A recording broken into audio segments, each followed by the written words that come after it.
పాకిస్తాన్తో జరిగిన మ్యాచ్లో భారత్ ఘన విజయం సాధించింది. భారత బ్యాటర్లను పాకిస్తాన్ బౌలర్లు కట్టడి చేయలేకపోయారు. 15.5 ఓవర్లో భారత్ సునాయాసంగా గెలుపును అందుకుంది. మొదట బ్యాటింగ్ చేసిన పాకిస్తాన్ 9 వికెట్లు కోల్పోయి కేవలం 127 పరుగులు మాత్రమే చేసింది. టార్గెట్ను ఛేదించడంలో భారత్ ఎక్కడా తడబడకుండా నిలకడగా బ్యాటింగ్ చేసింది.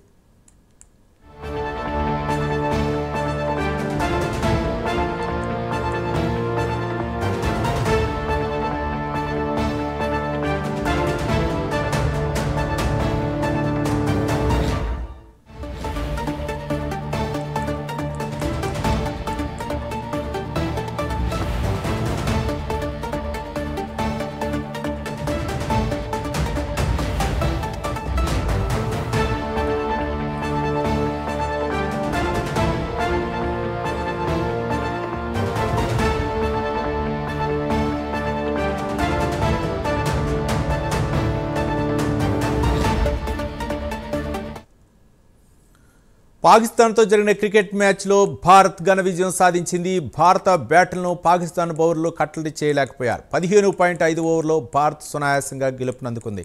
మొదట బ్యాటింగ్ చేసిన పాకిస్తాన్ 9 వికెట్లు కోల్పోయి కేవలం 127 పరుగులు మాత్రమే చేసింది. టార్గెట్ను ఛేదించడంలో భారత్ ఎక్కడా తడబడకుండా నిలకడగా బ్యాటింగ్ చేసింది.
పాకిస్తాన్తో జరిగిన మ్యాచ్లో భారత్ ఘన విజయం సాధించింది. భారత బ్యాటర్లను పాకిస్తాన్ బౌలర్లు కట్టడి చేయలేకపోయారు. 15.5 ఓవర్లోనే భారత్ సునాయాసంగా గెలుపునందుకుంది.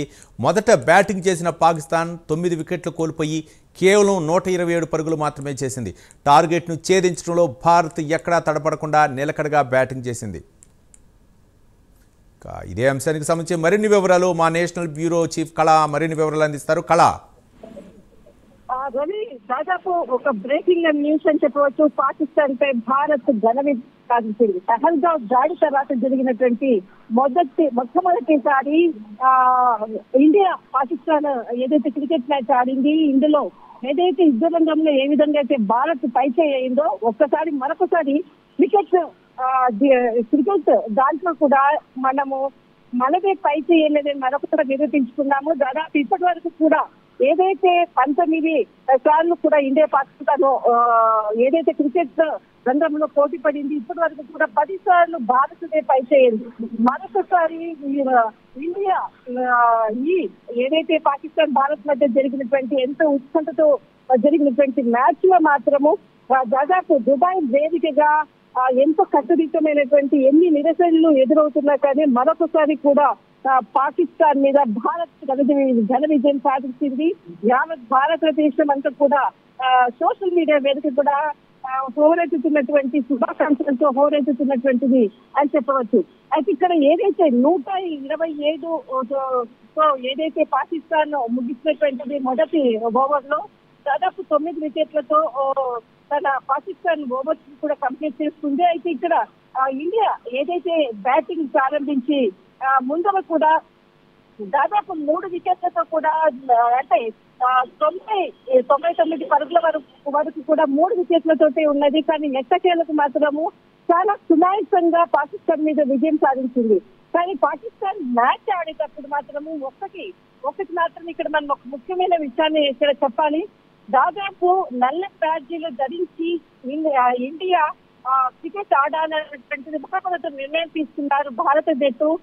కానీ ఒక్కసారిగా మరి కొంత పరిస్థితులు మార్పులతో అనుకోవచ్చు, పెద్దవాళ్ళ నిర్ణయాలతో అనుకోవచ్చు, మ్యాచ్ ప్రారంభము అంటే ఏదైతే టాస్ గెలిచిన తర్వాత కూడా ఏదైతే కరచాలనం చేసేదైతే ఏదైతే ఉంటుందో ఇండియా పాకిస్తాన్ మధ్యలో అటు మన కెప్టెన్ ఎక్కడ కూడా సేకరణ ఇవ్వకుండా మన పౌరుషాన్ని మాత్రం మరొకసారి చూపించడం చెప్పవచ్చు.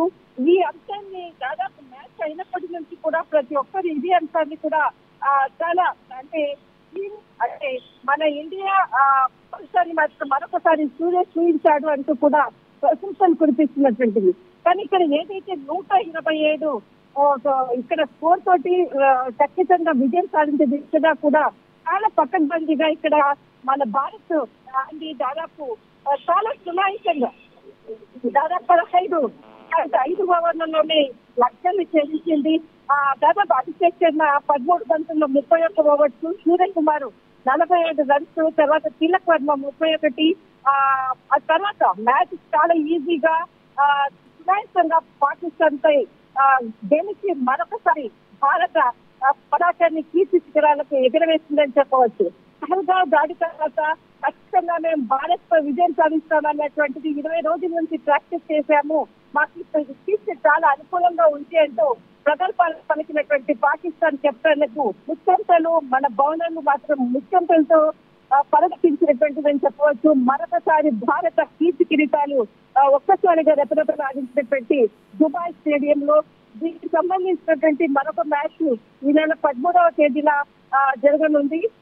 మొట్టమొదటి మాత్రం పాకిస్తాన్ పై గెలుపు దాయాదుల పోజ్ లో భారత్దే పైకి. రైట్, థ్యాంక్ యూ కళ.